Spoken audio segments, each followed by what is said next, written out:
Hey guys, Mad Matt Collectibles. So today, this is a really special review. This is a custom Time Force Ranger.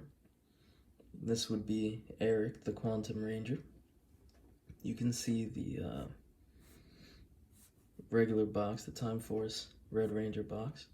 So basically all I did here was got some paint and took a regular Lightning Collection Red Ranger, Time Force Red Ranger, and made him a Quantum Ranger.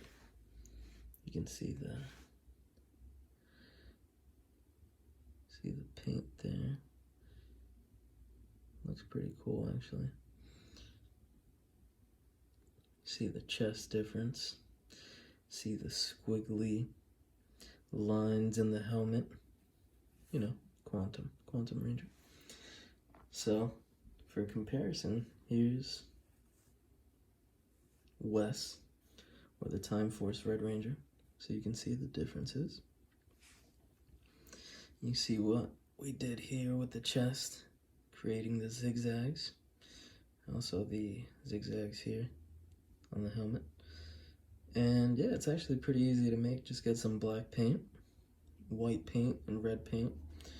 And yeah, just a few adjustments. You have yourself a Quantum Red Ranger Lightning Collection until he comes out, of course. Well, let's see. But yeah, guys, like and subscribe. Mad Matt Collectibles.